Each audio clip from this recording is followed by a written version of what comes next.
परमेश्वर के नाम को प्रचार करने की वजह से पौलुस को क्या किया गया था? बंदी गृह में डाल दिया गया था। ये जो जितने हम यहाँ पर किताब देखते हैं, रोमियो का किताब, कुरिन्थियों का किताब, एफेसियों का किताब, गलातियों का किताब, जितने भी पौलुस के लिखे हुए किताब हैं, सारे किताब जो है वो बंदी गृह में रहकर उन लोगों को जो है खत लिखते हैं। कोरिन्थ जो है, कोरिन्थ करके एक जगह है, उस कोरिन्थ जगह में जो परमेश्वर के नाम को स्वीकार करके परमेश्वर के लिए छोटा सा झुंड जो था, उस झुंड को जो है पौलुस जो क्या करते हैं, खत के रूप में लिखते हैं। ऐसा लिखा हुआ खत जो है आज हमारे हाथ में कलाम के रूप में क्या किया गया है, प्राप्त हुआ है। तो जो लिखा हुआ है वो पौलुस ने जो कोरिन्थियों को लिखा, वो जो चीज है उसमें से 11 वचन को हमने पढ़ा है। इसमें से जो 11वां वचन है उसमें पौलुस क्या कहते हैं, परंतु ये सब बातें, परंतु उसी में आप लोग भी चाहे तो पढ़ लीजिएगा, परंतु ये सब बातें जो उन पर पड़ी, किसके ऊपर पड़ी? इजरायली लोगों के बारे में यहां पर लिखा है, जो उन पर पड़ी दृष्टांत के रीति पर थी। तो किसके रूप में थी? एक दृष्टांत, एक उदाहरण के रूप में थी, और वे हमारी चेतावनी के लिए, किस लिए लिखा गया है? हमारे चेतावनी के लिए, जो जगत के अंतिम समय में रहते हैं, लिखी गई है। हम अभी कौन से समय में बैठे हैं? जगत के अंतिम समय में बैठे हैं। तो हमारे लिए ये वचन क्या किया गया है? चेतावनी के रूप में लिखा गया है। पुराने करार में जो हुआ था, मूसा के समय में जो घटनाएं वहां पर घटी थी, वो सारे घटनाएं जो कलाम में लिखा गया है, वो किस लिए लिखा गया है? एक चेतावनी के रूप में लिखा गया है, ताकि जो अंतिम समय में जो लिखे उसे पढ़ें, उसे सीखें, उससे एक सीख लें और अपने आप को क्या करें? सुधार लें, अपने आप को परमेश्वर के पास अर्पण करें और परमेश्वर के और करीब निकट आए। इसीलिए क्या किया गया है? ये सारी घटनाएं वहां पर घटी है करके पौलुस यहाँ पर लिखते हैं। पुराना करार क्या है? हमेशा एक छांव के रूप में है। नया करार में असल रूप में परमेश्वर इस धरती पर उतर कर आए थे। पुराने करार में जो भी घटना हुआ था वो सब क्या है? एक छांव के रूप में है। जैसे एक पेड़ है, पेड़ का क्या होता है? उस पर धूप लगता है तो उसका क्या होता है? एक छांव मिलता है। वैसे पुराना करार क्या है? एक छांव है। नया करार असल है। हम अभी नए करार के अंतिम समय में, आखिरी समय में हम बैठे हैं। इस आखिरी समय में जो बैठे हुए लोग हैं, उनके लिए कलाम क्या है? एक चेतावनी के रूप में दिया गया वचन है कि हम उस वचन को स्वीकार करके उस वचन के अनुसार क्या करें? बदल जाएं। उस वचन को पालन करना है, उस वचन को सुनना है, उसे ग्रहण करना है और उस वचन के अनुसार क्या करना है? अपने जीवन को बदलकर उसमें चलना है। इसीलिए ये सारी बातें यहां पर लिखा गया है। अब कोरिन्थ शहर के लिए, उस कोरिन्थ शहर में जितने लोग थे, उनके लिए पौलुस इन बातों को लिखते हैं। ये कोरिन्थियों के बारे में अगर हम देखते हैं तो ये कोरिन्थियों के बीच में पौलुस गए थे। प्रेरितों के काम 18वां अध्याय उसके पहले वचन में अगर हम पढ़ेंगे, Acts of the Apostles, Acts chapter 18 verse 1, प्रेरितों के काम पुराने करार में, प्रेरितों के काम 18वां अध्याय 191 पन्ने पर है। इसके बाद पहला वचन 18वें अध्याय में पहले वचन, हाँ पढ़िएगा। इसके बाद पौलुस हाँ एथेंस को छोड़कर हाँ कुरिन्थियोस में आया। हाँ, इसके बाद क्या किया? पौलुस एथेंस को छोड़कर कहां पर आया? कहां पर आया? कुरिन्थियोस में आया। कोरिन्थुस में आया। ये कोरिन्थुस में क्या किया है? पौलुस ने क्या किया? व्यक्तिगत रूप से उस शहर में गया जरूर था। उन लोगों के बीच में परमेश्वर के प्रेम को पौलुस ने क्या किया है? प्रचार किया है। वो सारी बातें यहां पर किताब के रूप में हमारे पास नहीं है, उपस्थित नहीं है। अभी मैं यहां पर आकर क्या कर रहा हूं? आपके बीच में परमेश्वर के वचन के बारे में यहां पर बात कर रहा हूं। इस वचन को लेकर आकर आपके बीच में बता रहा हूं, मैं व्यक्तिगत रूप में लेकर आ रहा हूं। लेकिन अगर कल के समय में मैं इस कलीसिया में अगर नहीं आ पाया तो मैं इस कलीसिया के लोग आपको अगर संबोधित करना होगा तो मैं कैसे संबोधित करूंगा? आपसे कैसे मैं बात करूंगा? एक खत के रूप में क्या कर सकता हूं? मैं आपसे बात कर सकता हूं। मैं लिखूंगा, प्रिय मेरा भाई, परमेश्वर के अंदर मेरे प्रिय भाई, आप कैसे हैं, परमेश्वर के अंदर आप कैसे हैं, परमेश्वर के प्रेम में आप बने हैं क्या, परमेश्वर का वचन ऐसा ऐसा कहता है, आप उस वचन में बने हैं क्या। ऐसा मैं क्या करूंगा, आपको एक खत के रूप में लिखूंगा। पौलुस कोरिन्थुस के बीच में जरूर गए थे, वो सारा चीज हमारे बीच में क्या नहीं है, प्रचार के रूप में नहीं है। लेकिन पौलुस ने जब बंदी गृह में थे तो पौलुस ने क्या किए थे, उन कोरिन्थियों को खत लिखा था।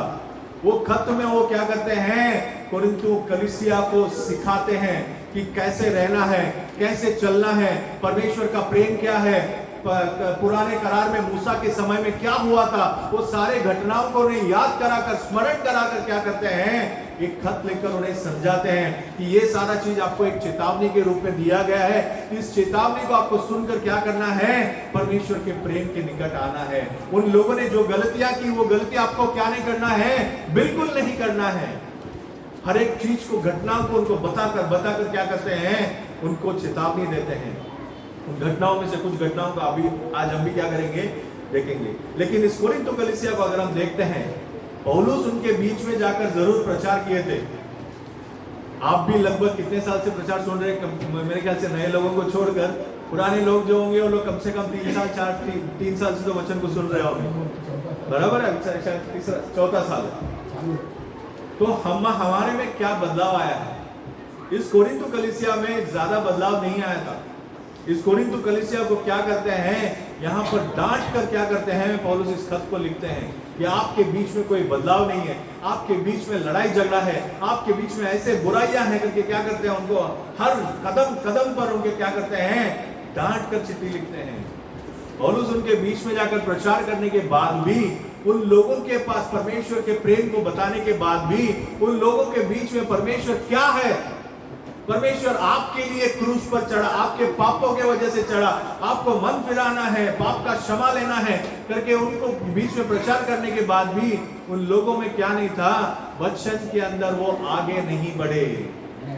उस चीज जो है पौलुस को बहुत सताता था कि ये लोगों के बीच में मैंने इतना वचन प्रचार किया, इन लोगों को परमेश्वर के प्रेम के बारे में मैंने इतने बताया, लेकिन उनके बीच में क्या है, कोई भी वो क्या नहीं, बढ़कर आगे बढ़कर नहीं आ रहे हैं। अभी एक उदाहरण देता हूं, एक बीज है, एक टमाटर का बीज है, उस बीज को लेके हम कुछ कर सकते हैं क्या, कुछ कर सकते हैं क्या, बताइए। एक टमाटर का बीज है, उस बीज को लेकर हम कुछ कर सकते हैं, केवल बीज को लेकर कुछ कर सकते हैं क्या, नहीं कर सकते हैं। लेकिन उस बीज को लेकर अगर हम जमीन में बोते हैं, उस टमाटर के बीज को लेकर अगर हम जमीन में बोते हैं, तो वो क्या करेगा, एक पौधे के रूप में उठकर आएगा, उसके अंदर पत्ते निकलेंगे, उसके अंदर मूल निकलेगा, वो मूल निकलकर जमीन के अंदर जड़ पकड़कर क्या करेगा, एकदम अपने उस पेड़ को नीचे नहीं गिरने से क्या करेगा, रोकेगा, और उस पेड़ के लिए जो भी जरूरतमंद भोजन को क्या करता है, उस जड़ के अंदर से जाता है, जड़ अपना काम करता है, वो पौधा उठकर ऊपर आता है, उसमें से पत्ते निकल कर आते हैं, वो सही समय पर सही काम क्या करता है, करते रहता है। और एक समय आता है जब वो बढ़कर पूरी तरीके से बढ़कर आता है, तो उसमें से जिस चीज का बीज वहां पर बोया गया था, वो क्या करता है, फल के रूप में बाहर निकल कर आता है, आता है कि नहीं। हम सभी ने देखा है, छोटे बच्चों ने स्कूल में भी क्या किया होगा, इस चीज के बारे में उनको सिखाया होगा, उन्होंने घर में छोटे से इसमें पॉट में उसे मिट्टी में डालकर छोटे से जो है पौधे उगाए भी होंगे। अब हम सभी ने किया होगा ये सारी बातें। एक छोटा सा बीज बोया जाता है, मूल निकल कर आता है, ऊपर से क्या पौधा निकल कर आता है, पत्ते निकल कर आते हैं, फल भी क्या करता है, आखिर में निकल कर आता है। एक बोया हुआ बीज अपना काम सही ढंग से करता रहता है, उसको समय पर भोजन मिलता है, सूरज की रोशनी मिलती है, पानी मिलता है, और उसे जमीन में से जो जरूरतमंद भोजन है सब कुछ वो खींच कर लेकर क्या करता है, वो बढ़ता है, बढ़कर पत्ते देना, बीज देना, उसका काम वो क्या करता है, करते रहता है। लेकिन हम मनुष्य क्या करते हैं, हम मनुष्य आत्मिक रीति में क्या करते हैं। कलाम कहता है कि परमेश्वर का वचन क्या है, बीज है, बीज। वो बीज क्या किया जाता है? हर एक इंसान के हृदय में, हर एक मनुष्य के हृदय में क्या किया जाता है? बोया जाता है। बोया गया है। कितने लोग विश्वास करते हैं कि मेरे हृदय में परमेश्वर का वचन बोया गया है? बोया गया है कि नहीं? हम 3 साल से वचन सुन रहे हैं परमेश्वर का। परमेश्वर का वचन हमारे हृदय में क्या किया जाता है? बोया जाता है। तो वो बोया गया बीज हमारे अंदर से एक पौधे के रूप में निकलकर आना है कि नहीं? आना है। कितने लोगों का आया है? ले लिया। बोलो बोलो। अब मुझे एक बात बताइए, हम में से कितने लोग कलाम पढ़ते हैं? पढ़ते हैं? कितने लोगों को पता है इस कलाम में कितना पुस्तक है? कितना पुस्तक है बताइए?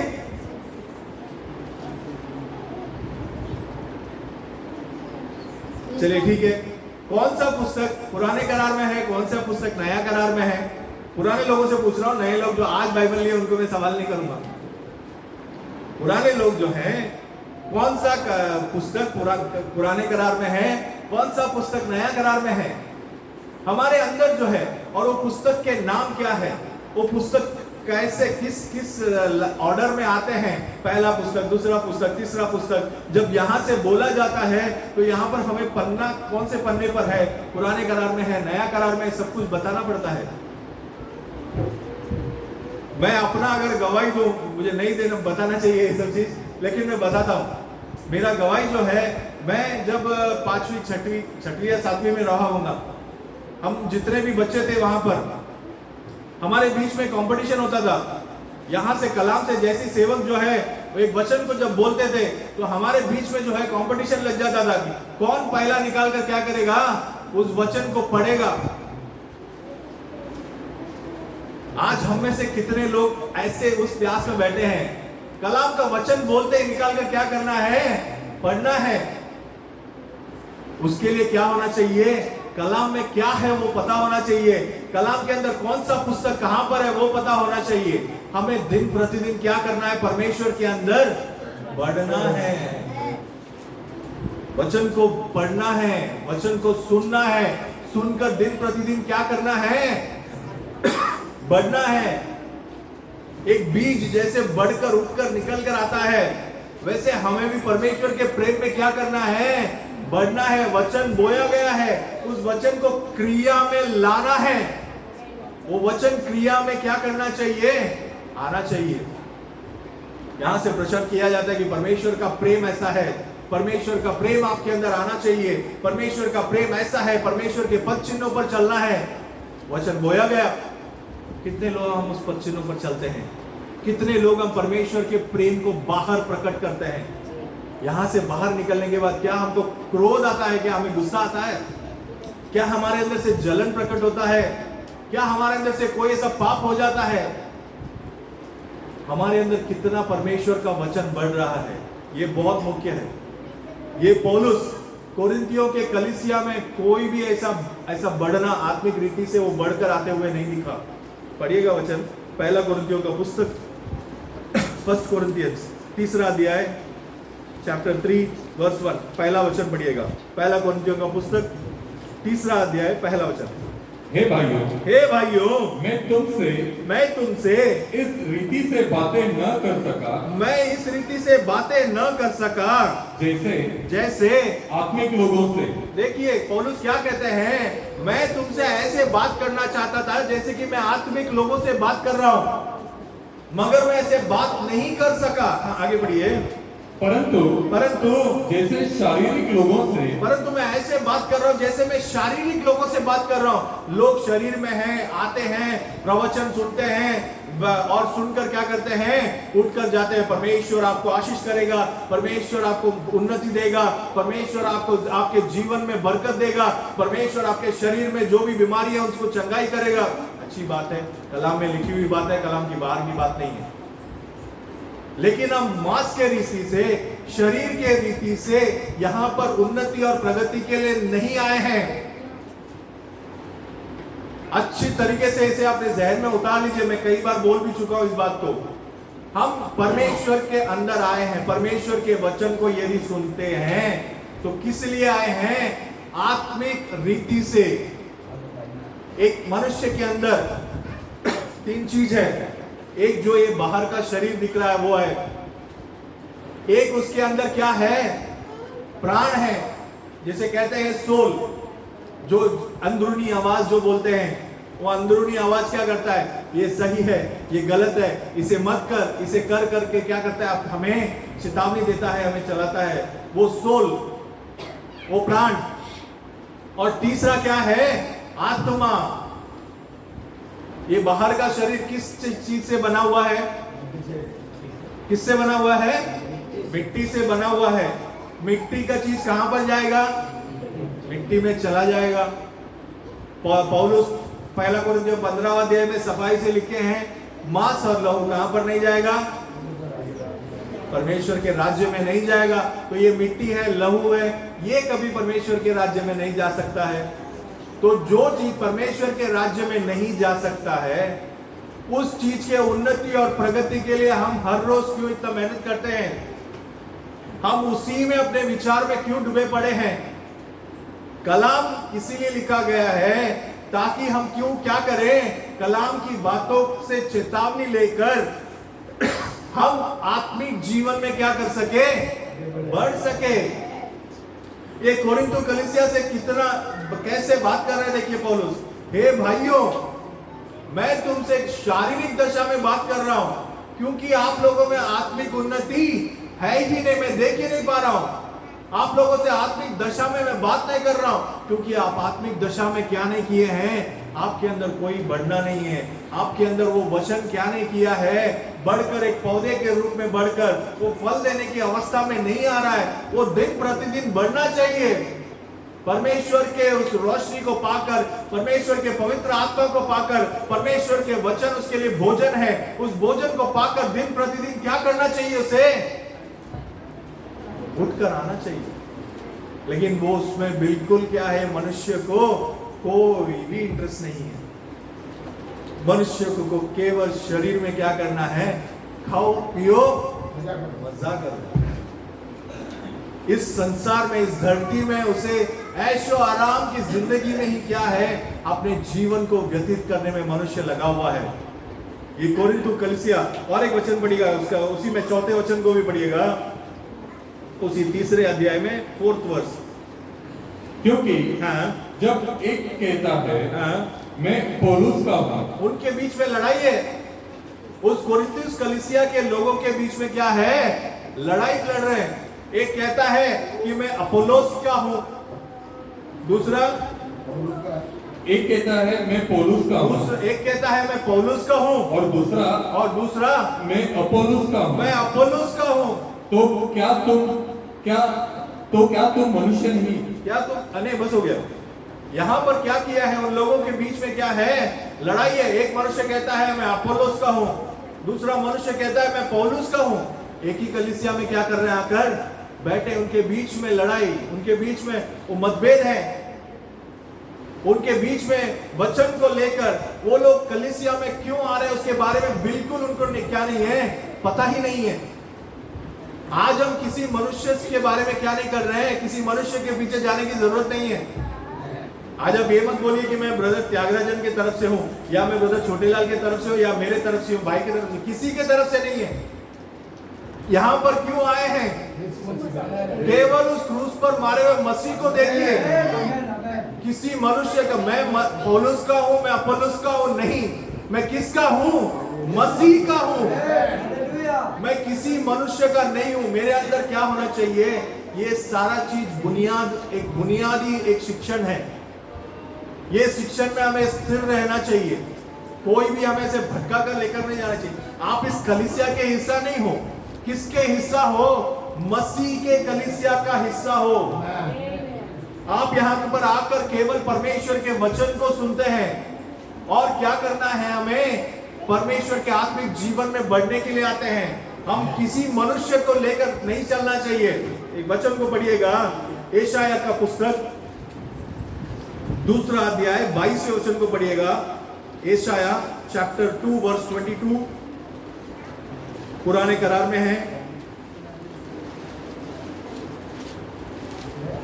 2:22 इसलिए 825वें पन्ने पर है पुराने करार में। इसलिए देखिए दूसरा अध्याय बात आखिरी वचन है, इसलिए तुम मनुष्य से परे रहो। देखिए बहुत ध्यान से सुन लीजिए और ये वचन बहुत मुख्य है, अपने जहन में उतार लीजिएगा। क्या लिखा है, दोबारा एक एक शब्द हम पढ़ेंगे। इसलिए हाँ, तुम मनुष्य से परे रहो। मनुष्य से क्या रहो? परे रहो। हाँ, जिसकी श्वास उसके नथनों में है। हर मनुष्य का श्वास कहां पर है? उसके नथनों पर है। उसे नाक से क्या करता है? श्वास लेता है। कलाम क्या कहता है? हर एक मनुष्य से क्या कहो? परे रहो। हाँ, क्योंकि उसका मूल्य है ही क्या? उसका मूल्य है ही क्या? श्वास, अपने नथनों से, अपने नाक से श्वास लेने वाले किसी मनुष्य का क्या नहीं है? कोई भी मूल्य नहीं है। उस मनुष्य से परे रहो। आपको किसी मनुष्य से कोई लेना देना नहीं है। मुझे, भाई को, सबको मिलाकर ही बोल रहा हूं। हम सब भी क्या हैं? आपकी तरह एक मनुष्य, मिट्टी के शरीर वाला एक इंसान है। अपने ध्यान में, अपने मन में ये बात को उतार लीजिए कि हम यहाँ पर किस लिए आए हैं? प्रभु यीशु मसीह के प्रेम में बढ़ना है, आत्मिक जीवन में मुझे बढ़ना है, उसके अनंत काल के जीवन के अंदर मुझे प्रवेश करना है। मैं यहाँ पर इसलिए आया हूं कि परमेश्वर के वचन को सुनकर उन चीजों में मैं क्या करूं? बढ़ूं। मैं अगर वचन को सुनता हूं तो मेरे अंदर क्या होना चाहिए? एक बीज को अगर पानी दिया जाता है और सूरज का रोशनी अगर उसे मिलता है तो वो क्या करता है? अपने आप के अंदर एक बदलाव को लेकर आता है। लाता है कि नहीं? लाता है। आप सभी लोग मानते हैं? हालेलुया बोलिएगा।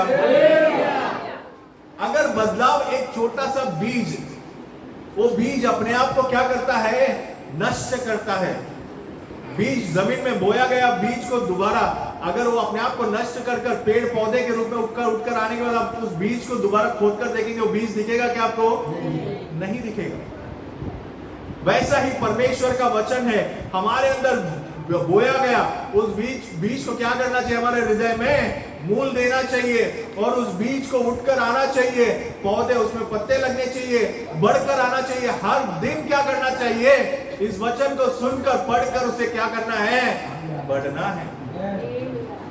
हमें किसी मनुष्य से, हर एक मनुष्य जिसके नथनों में, जो अपने नाक से श्वास लेता है, उस किसी मनुष्य के ऊपर विश्वास करने की कोई जरूरत नहीं है। वो आपको मरण की तरफ ही लेकर जाएगा। आपको अनंत काल के अंदर, जीवन के अंदर लेके जाने वाली एक ही एक रास्ता, एक ही एक मार्ग है, जो परमेश्वर यीशु मसीह है। परमेश्वर ने कहा है, मैं ही मार्ग, मैं ही सत्य और मैं ही जीवन। हमें उसी मार्ग, सत्य और जीवन में चलना है। यहाँ पर कोरिन्थ कलीसिया उस मार्ग में नहीं था। वो आपस में लड़ रहे थे, उनके अंदर कमियां थी। और एक वचन को पढ़िएगा, 5वें अध्याय पहले वचन को, 5th chapter 5 verse 1, पहले कोरिन्थियों का पुस्तक 5वां अध्याय पहला वचन को पढ़िएगा। मैं अपने प्रिय के लिए नहीं, 1 Corinthians chapter 5 verse 1। यह तक सुनने में आता है कि, यहाँ तक सुनने में आता है कि तुम में व्यभिचार होता है। क्या है यहाँ पर? तुम में क्या है? उन लोगों में देखिए पौलुस कितना प्रचार किया, इतना प्रचार करने के बाद भी उन लोगों के बीच में क्या है? व्यभिचार है। उन लोगों के बीच में पाप है। इस व्यभिचार, पाप उनके बीच में है। हाँ, वरन ऐसा व्यभिचार जो अन्य जातियों में भी नहीं होता है। जो अन्य जातियों में भी नहीं होता। ऐसा व्यभिचार कहां पर है? परमेश्वर के कलीसिया के लोगों के बीच में है। कितना दुख हुआ होगा पौलुस को, सोचिए।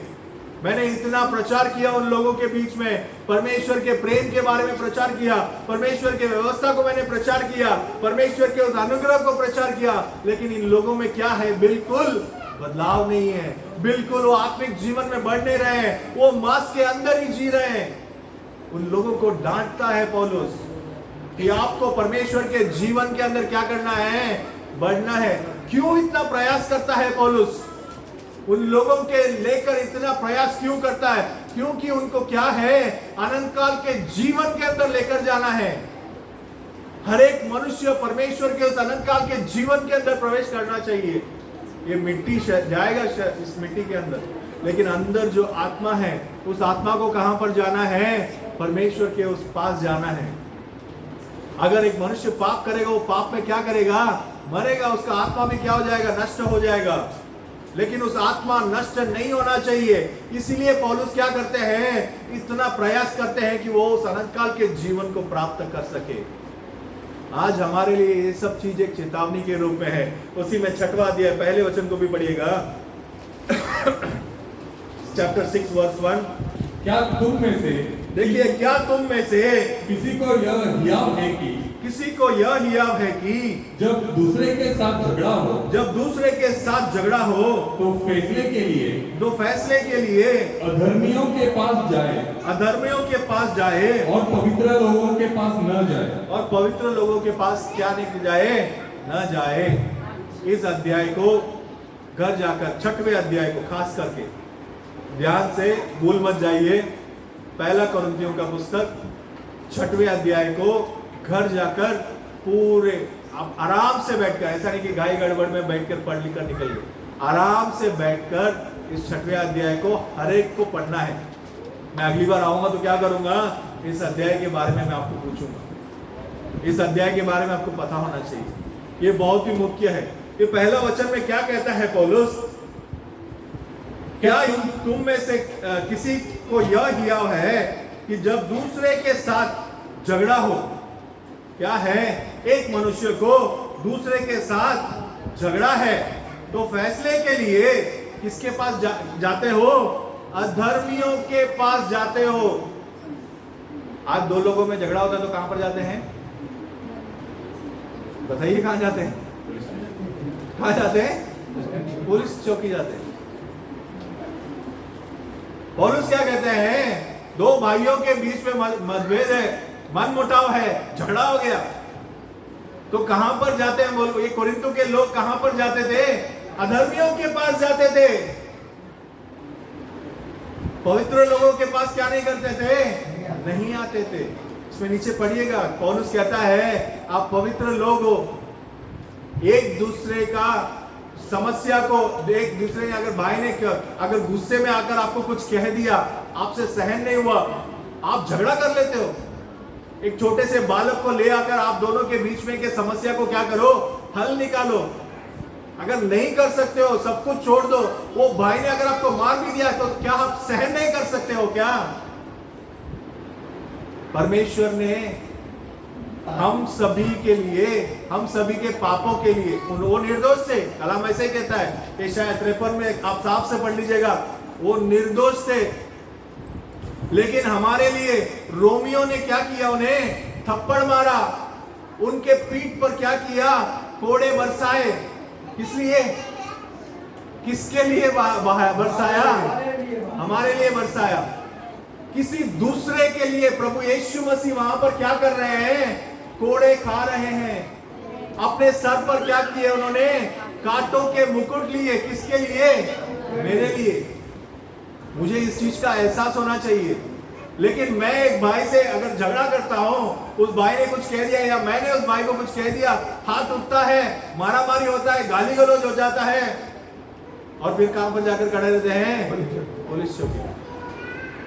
पौलुस कहते हैं एक दूसरे से झगड़ा है, एक भाई ने आपको गाली दे दिया या मार दिया, कलीसिया के अंदर का बातें बता रहा हूं, तो आप क्या करो? सहन करो। क्यों आप सहन नहीं कर सकते हो?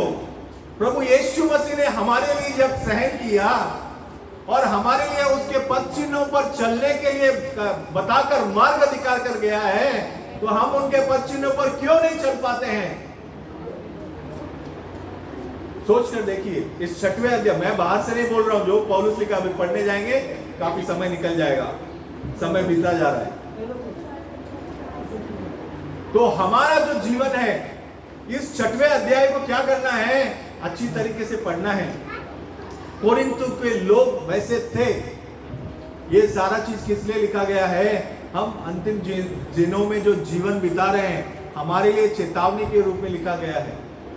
कोरिन्थ के लोग ऐसे थे, लेकिन आपको क्या नहीं करना है, ऐसे नहीं रहना है, आपका जीवन ऐसा नहीं होना चाहिए करके यहां पर क्या किया गया है, पौलुस कोरिन्थ लोगों को क्या कर रहे हैं, चेतावनी दे रहे हैं। आज हमारा जीवन कैसा है, हम परमेश्वर के वचन को सुनकर परमेश्वर के वचन के अंदर कितने बड़े हैं, हम अपने आप को क्या करेंगे, परख कर देखेंगे। अभी थोड़ा आगे बढ़ते हैं, कोरिन्थ के पहला कोरिन्थ में उसी 10वें अध्याय में दोबारा आइएगा, उसमें पहले 2 वचनों को पढ़िएगा। हे भाइयों, मैं नहीं चाहता कि तुम इस बात से अनजान रहो कि हमारे सब बाप दादे बादल के नीचे थे। हमारे सब बाप दादे किसके नीचे थे, बादल के नीचे थे। ये मूसा के जमाने के बारे में बात कर रहे हैं। हाँ, और सबके सब समुद्र के बीच से पार हो गए। समुद्र के बीच से पार हुए, लाल समुद्र के बीच में से सारे इजरायली लोगों को गुलामीगिरी से मूसा बाहर लेकर आया। उस चीज के बारे में यहाँ पर पौलुस लिखते हैं। हाँ, और सबने बादल में और समुद्र में मूसा का बपतिस्मा लिया। क्या लिया है, मूसा का बपतिस्मा लिया है। हम में से कितने लोगों ने बपतिस्मा लिया है, हाथ उठाइएगा। प्रभु यीशु मसीह के नाम से जो बपतिस्मा लिए हैं हमने बपतिस्मा। अब यहाँ पर इजरायली लोग क्या करते हैं, यहाँ पर पौलुस लिखते हैं कि मूसा के द्वारा इजरायली लोगों को लाल समुद्र में से के बीच से क्या किया, वहां पर लेकर आया। हमारे सारे बाप दादे जो थे उन सभी ने क्या किया, मूसा के द्वारा उस लाल समुद्र के अंदर से क्या किया, उस बादल का बपतिस्मा लेकर बाहर निकले। इजरायली लोग गुलामीगिरी के अंदर थे। गुलामीगिरी के अंदर उन्होंने परमेश्वर से पुकारा, परमेश्वर ने उन्हें वहां से छुड़ाने के लिए क्या किया, अपने दास मूसा को वहां पर भेजा। मूसा के द्वारा परमेश्वर ने बड़े अद्भुत काम और चिन्ह को किए। इसके बारे में मैं एक बार बता चुका हूं। वहां पर 10 तरीके के विपत्ति वहां पर उस देश के ऊपर उतरा। उस देश पर उतरने के बाद वो जो राजा था उस जमाने का, फिरौन करके जो राजा था, वो हर विपत्ति के बाद उसका मन कठिन हो जाता था। फिर क्या करता था, परमेश्वर एक और विपत्ति, ऐसे 10 विपत्ति वहां पर लाना। 10वां विपत्ति जब उतरा तो उस देश के सारे, उस मिस्र देश के सारे लोगों के पहलौठे, बच्चे से लेकर जानवर से लेकर सब क्या किए, वहां पर मर गए। जब इस चीज को फिरौन राजा ने देखा तो उससे सहन नहीं हुआ। वो इजरायली लोगों को गुलामीगिरी से क्या कर दिया, छोड़ दिया। इजरायली लोग सब तैयार होकर वहां पर निकलकर आगे बाहर निकले। बाहर निकलकर आने के बाद सामने लाल समुद्र। वो जो जिस राजा ने उनको छोड़ा उसका मन और कठिन हो गया। वो बोला इन लोगों को कुछ भी हो जाए नहीं छोड़ूंगा। वो अपने सेना को लेकर पीछे आ रहा है। आगे लाल समुद्र, पीछे कौन है, फिरौन का सेना। यहां भी मौत, वहां भी मौत, वो भी मार डालेगा। यहां जाएंगे तो यहां भी क्या हो जाएगा, हम मर जाएंगे। तभी परमेश्वर मूसा के द्वारा उस लाल समुद्र को 2 भाग किया और इन सारे लोगों को सूखे जमीन से वहां पर क्या किया, बाहर निकाला। मैं जो बोल रहा हूं इतिहास है, निर्गमन का पुस्तक, पुराने करार में 2 अध्याय, पहले 5-6 अध्यायों को क्या कर लीजिएगा, पढ़ लीजिएगा। उन चीजों में इस इतिहास को लिख कर रखा है। वो सूखे जमीन से उन्हें बाहर निकाला। उस चीज को जो है यहाँ पर पौलुस बताते हैं कि हमारे सारे बाप दादे पाप के अंदर से क्या किए, गुलामीगिरी से बाहर निकल कर आए। बाहर निकल कर आकर मूसा के द्वारा उन्होंने क्या किया, उस लाल समुद्र के अंदर से बपतिस्मा लेकर बाहर निकले। इस बात को यहाँ पर पौलुस लिख कर रखा है। अब इस बपतिस्मा के बारे में हम देखते हैं। हमने से बहुत लोगों ने बपतिस्मा लिया है। हम किस लिए बपतिस्मा लिए हैं, हमारे पाप की क्षमा के लिए हमने प्रभु यीशु मसीह के नाम से बपतिस्मा लिया है। एक मनुष्य जो जन्म लेता है वो किस में जन्म लेता है, इस चीज को हम देखने के लिए पुराने करार में निर्गमन की पुस्तक में आइएगा, उसके एक्सोडस 4 अध्याय 6वें वचन को पढ़िएगा, 6वां और 7वां वचन।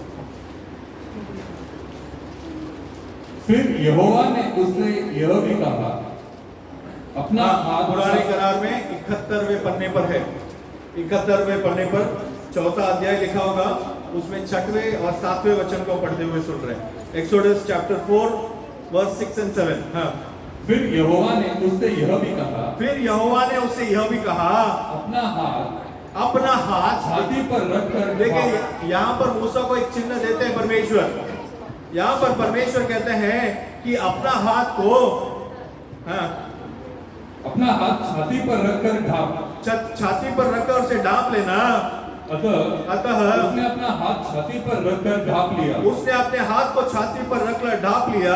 फिर जब उसे निकाला, फिर जब उस हाथ को निकाला, क्या देखा कि उसका हाथ, तो क्या देखा कि उसका हाथ कोढ़ के कारण हिम के समान श्वेत हो गया है। कोढ़ के कारण उसका हाथ पूरा सफेद हो चुका था। ये पहली बार उसने अपने हाथ को अपने छाती में रखकर जब बाहर निकाला तो उसका हाथ कैसे होगा, एकदम कोढ़ हो गया था, एकदम सफेद हो गया था। हाँ, आगे। तब उसने कहा, तब परमेश्वर ने कहा, अपना हाथ छाती पर फिर रखकर ढाप। अपना हाथ को दोबारा छाती पर रखकर ढांप ले। उसने अपना हाथ छाती पर रखकर ढाप लिया। उसने अपने हाथ को छाती पर रखकर ढांप लिया। और जब उसने उसको छाती पर से निकाला, उसने अपने छाती पर से जब उसे बाहर निकाला, तब क्या देखा कि, तो क्या देखता है कि वह फिर सारी देह के समान हो गया। वो क्या हो गया, पुराने समान, उसके सारे देह के समान उसका हाथ भी क्या हो गया, एकदम पूरे तरीके से चंगा हो गया। अब यहाँ पर मूसा को परमेश्वर एक चिन्ह देते हैं। फिरौन राजा के सामने तू जाकर इस चिन्ह को दिखा, तब और तेरे लोगों के बीच में जाकर जब ये चिन्ह को दिखाएगा तो वो लोग क्या करेंगे, तेरे ऊपर यकीन करेंगे कि परमेश्वर ने तुझे भेजा है उन्हें छुड़ाने के लिए। ये मूसा को 2 चिन्ह दिया था, उस 2 में से ये दूसरा चिन्ह है। ये दूसरे चिन्ह में उसे क्या किया गया था, उसके हाथ को उसमें छाती में रखकर उसे ढांप लेना है पहली बार। उस हाथ को जब बाहर निकालेगा तो उसके हाथ क्या हो जाएगा, कोढ़ हो जाएगा उस हाथ में, और वो सफेद समान रहेगा। दूसरी बार उस हाथ को जब अपने छाती पर रखकर ढांप कर बाहर निकालेगा तो उसका हाथ क्या हो जाएगा, एकदम साफ हो जाएगा, पहले जैसे पूरा एकदम चंगा हो जाएगा। अब यही चीज को नए करार में आते समय, पुराना करार मैंने कहा था आपको क्या है, एक छांव के रूप में है, और कोढ़ जो है, कुष्ठ रोग जिसे हम बोलते हैं, वो किसे बताता है, पाप को बताता है। अच्छे से इसे समझ लीजिए, कुष्ठ रोग किसे बताता है, पाप को बताता है। अब एक मनुष्य जब इस धरती में जन्म होता है तो वो किस में जन्म होता है, पढ़िएगा 51वां अध्याय भजन संहिता, Psalms 51।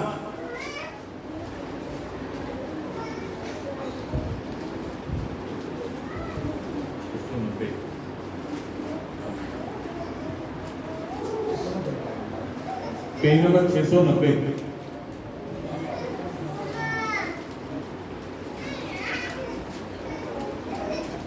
इनका वसना तो देखो, ताई नहीं पाओ तुझे तो। हाँ, 5वां वचन। हाँ, 5वां वचन, भजन संहिता 51वां अध्याय 5वें वचन को पढ़िएगा। देख, मैं अधर्म के साथ उत्पन्न हुआ। मैं जब उत्पन्न होता हूं, मेरा जब जन्म होता है तो किस में जन्म होता है, अधर्म में जन्म होता है, और पाप के साथ अपनी माता के गर्भ में पड़ा। मैं अपने माता के गर्भ में जब पड़ा तब मैं किस में पड़ा हूं, पाप में मैं पड़ा हूं। पौलुस सफाई से करते हैं, हर एक मनुष्य कौन है, पापी है। इस धरती में कोई ऐसा मनुष्य नहीं है जिसने पाप न किया हो। हर एक मनुष्य ने क्या किया है, पाप किया है। यहाँ पर दाऊद सफाई से लिखते हैं कि मैं अपने माता के गर्भ में पाप में पड़ा हूं। हर एक मनुष्य किसमें है, पाप में है। ये जो कुष्ठ रोग है, इसे मैंने क्या बताया था, पाप करके बताया था। इस मूसा को पहली बार जब अपने हाथ को अपने छाती पर ढांप कर बाहर निकालने के लिए कहा था, तो उसके हाथ में क्या था? कुष्ठ रोग था, कोढ़ आ गया था।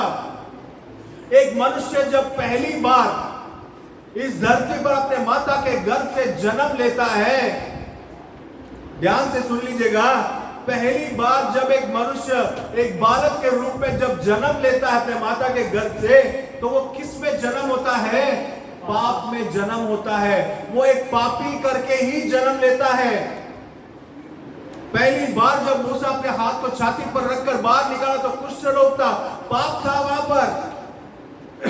एक मनुष्य के पहले जन्म हमेशा किस में रहता है? पाप में ही रहता है।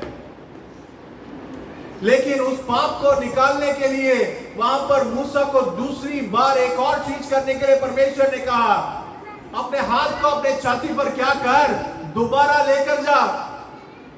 फिर उस हाथ को जब बाहर निकालेगा तो वो हाथ क्या हो जाएगा? शुद्ध हो जाएगा। आपको याद है, परमेश्वर प्रभु यीशु मसीह के पास एक बहुत बड़ा इजरायली का पोदक आया था, उसका नाम था निकोदेमुस। उसके बाद परमेश्वर ने क्या कहा था? यदि आपको अनंत काल के जीवन के अंदर प्रवेश करना है तो एक मनुष्य को क्या करना होगा? दोबारा जन्म लेना होगा। पहला जन्म एक मनुष्य का किस में जन्म हुआ है? पाप के अंदर जन्म हुआ है। हमने कलाम के अंदर से अभी देखा, एक मनुष्य जब जन्म होता है तो किसके अंदर जन्म होता है? पाप के अंदर जन्म होता है। लेकिन उस पाप के अंदर से अगर आपको दोबारा छुटकारा पाना है तो दोबारा आपको क्या करना है? जन्म लेना है। और वो जन्म कैसे लेना है? जल से और आत्मा से जन्म लेना है करके परमेश्वर ने कहा है। एक मनुष्य को बपतिस्मा क्यों लेना है? क्योंकि वो जब जन्म होता है तो किस में जन्म होता है? वो पाप के अंदर जन्म होता है, वो कुष्ठ रोग के अंदर जन्म होता है। उस मनुष्य को दोबारा जाकर परमेश्वर के पास जाकर, परमेश्वर मैं पापी हूं, मैं अपने पापों को कबूल करता हूं करके परमेश्वर से गिड़गिड़ाकर, परमेश्वर से माफी मांगकर दोबारा क्या करना है? जल से और आत्मा से जन्म लेना है। जब वो जन्म लेगा तो उसका जो कुष्ठ रोग है, उसका जो पाप है, वो क्या हो जाएगा? उसके अंदर से शुद्ध हो जाएगा। पुराने करार का जो छांव है, पुराने करार में मूसा को जो चिन्ह दिया गया था, वो नए करार में आकर परमेश्वर से कैसे पूरे करते हैं? परमेश्वर से पूरा करने के लिए क्या दिया है, क्या करने के लिए कहा है, वो आपको अभी समझ में आ गया। पुराने करार में मूसा पहली बार हाथ डालकर जब बाहर निकाला तो क्या हुआ था? कोढ़ हो गया था। तो एक मनुष्य जब पहली बार जन्म लेता है, कोढ़ किसे बताता है? पाप को बताता है। तो एक मनुष्य जब जन्म लेता है तो किस में जन्म लेता है? पाप में जन्म लेता है, पहली बार जन्म में। लेकिन उसी पाप से अगर एक मनुष्य को छुटकारा चाहिए तो दोबारा क्या करने होगा? उसे जन्म लेना होगा। दोबारा उसका हाथ छाती पर जाकर जब बाहर निकल कर आया तो उसका हाथ कैसे था?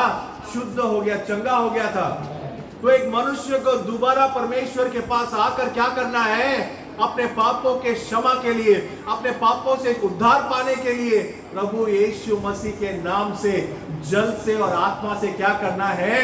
बपतिस्मा लेना है। बपतिस्मा लेने पर क्या होता है? उसके पाप से उसे छुटकारा मिलता है और वो शुद्ध हो जाता है। इसे ही पौलुस यहाँ पर कोरिन्थु कलीसिया को सिखाने की कोशिश कर रहे हैं। पुराने करार में हमारे बाप दादा ने क्या किया था? बपतिस्मा लिया था। मूसा के द्वारा उन्होंने बपतिस्मा लिया था, मूसा के द्वारा ये चिन्ह दिखाए गए थे। लेकिन आज हमें क्या करना है? नया जन्म लेना है। दोबारा परमेश्वर के अंदर क्या करना है? जन्म लेना है। और बहुत सारा है, हमने 11 वचन तक पढ़े थे, लेकिन उतना समय नहीं होगा, मैं थोड़ी देर में समाप्त कर देता हूं। हमें दोबारा क्या करना होगा? प्रभु यीशु मसीह के अंदर जन्म लेना होगा। इस कोरिन्थु कलीसिया ने जो गलतियां की वो हमारे लिए एक छांव के रूप में यहां पर रखा गया है। तो उस कोरिन्थु कलीसिया ने जो किया वो हमारे लिए उदाहरण है। उस कोरिन्थु कलीसिया ने जो गलतियां की, उस गलतियों को हमें क्या नहीं करना है? दोहराना नहीं है। उनके अंदर व्यभिचार था, उनके अंदर क्या था, वो लोग एक दूसरे से लड़ाई लड़ रहे थे। वो एक कह रहा था कि मैं पौलुस का हूं, एक कह रहा था मैं अपुल्लोस के अंदर हूं। वो लोग मांस के अंदर बिल्कुल थे। पौलुस चाहता था कि आत्मिक जीवन में क्या करे, आगे बढ़े, लेकिन वो कोरिन्थो कलीसिया क्या था, बिल्कुल मांस के क्रिया में था। पौलुस चाहता था कि जैसे इजरायली लोगों ने बपतिस्मा लेकर एक नया जन्म पाया, वैसे तुम भी क्या करो, एक नए जन्म के अंदर आपको आना है। आज के तारीख में आपको पाप का क्षमा के लिए प्रभु यीशु मसीह के नाम से बपतिस्मा लेना है, जल से और आत्मा से दोबारा जन्म लेना है। पौलुस इन चीजों को उनको सिखा रहे थे, लेकिन वो लोग बिल्कुल क्या कर रहे थे, शरीर में थे।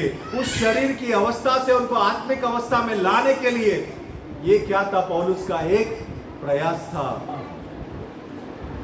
आज हम भी यहां पर जो प्रचार कर रहे हैं, आपको यहां से, इस जगह से, इस कलीसिया से जितना भी वचन आपको मिलता है, जितना भी आपने वचन सुना होगा, ये वचन किस लिए है, यहां पर क्यों खड़े रहकर परमेश्वर के सेवक यहां पर आकर क्यों आपको इन वचनों को प्रचार करते हैं, ताकि हमारे अंदर भी क्या हो, उस आत्मिक उन्नति हो।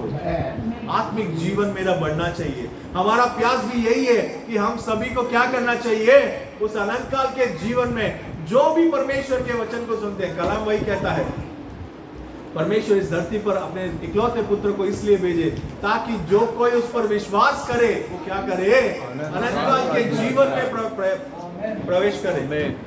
अनंत काल, अब हमारा एक उद्देश्य वही है कि हर एक व्यक्ति जो परमेश्वर के इस वचन को सुनते हैं और उस वचन के अनुसार चलते हैं, उन्हें कहां पर लेकर जाना है, बताना है, उस मार्ग बता देना है। उन अनंत काल का जीवन का मार्ग क्या है, एक ही है। हम सब मनुष्य हैं। अब नाक में जो श्वास जिसका चलता है, जो मनुष्य है, उसके ऊपर विश्वास नहीं करना है। ये सब हमारी बातें नहीं है, मेरी बातें नहीं है। हम सब ने कहां से पढ़ा, कलाम के अंदर से पढ़ा है। हमें हमारा जीवन में क्या करना चाहिए, एक बदलाव आना चाहिए। आएगा बदलाव, हालेलुया, हालेलुया। सभी के अंदर बदलाव आना चाहिए। जो वचन हम सुनते हैं, जो वचन हम पढ़ते हैं, वो वचन हमारे अंदर क्या करना चाहिए, क्रिया करना चाहिए। आइए हम सभी लोग मिलकर प्रार्थना करें।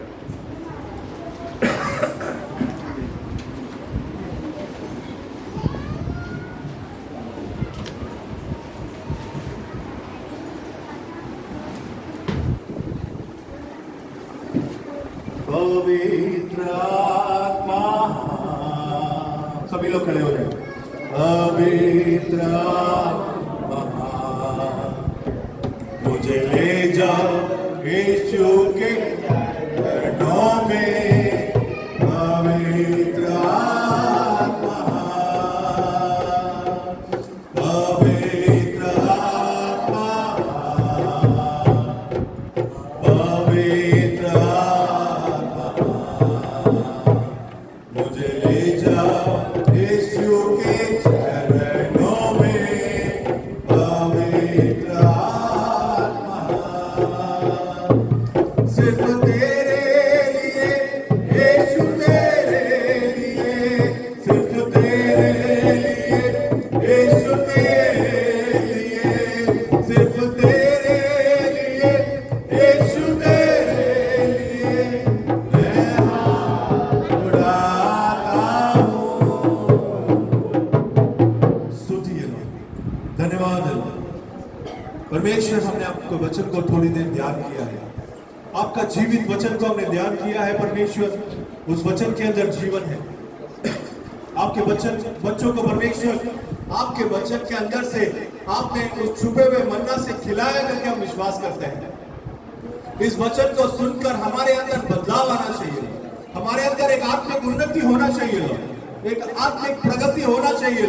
मांस के अंदर नहीं, हम आत्मिक विचारों के साथ आगे बढ़ने के लिए परमेश्वर आप हर एक के अंदर आत्मा को भरकर, परमेश्वर आपके पवित्र आत्मा से भरकर आप हर एक को हाथ पकड़कर चलाने के लिए हम लोग विश्वास करते हैं। हम लोग विनती करते हैं परमेश्वर, आप हर एक से बात कीजिए, आशीष कीजिए, अगुवाई कीजिए। और बच्चों को जो भी जरूरत है सारी जरूरतों से पूरी कीजिए। आपके हाथों में सौंपते हैं, आगे बढ़ाइए। पवित्र आत्मा से भरकर आपके आगमन के लिए बच्चों को तैयार करने के लिए विश्वास करें, विनती करें। आपके हाथ में सौंपते हैं। प्रभु यीशु मसीह के नाम से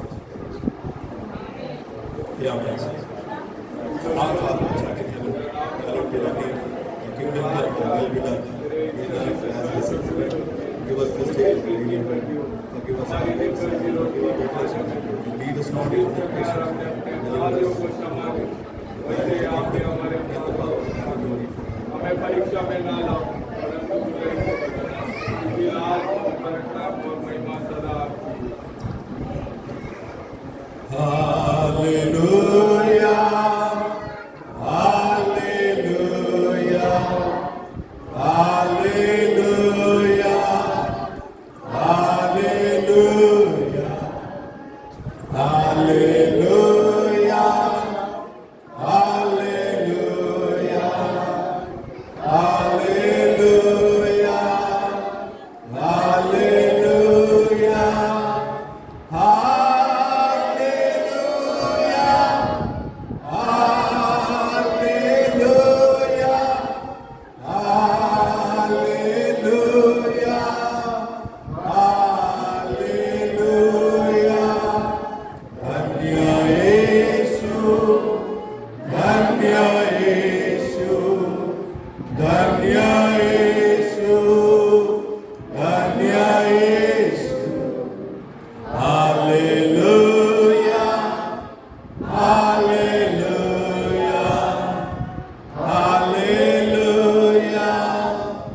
Hallelujah. हमारा प्रभु यीशु मसीह का प्रेम, उनका शांति, उनका समाधान हमारे साथ, हमारे परिवार के साथ प्रभु यीशु मसीह के आगमन तक बने रहे। हालेलुया। हालेलुया।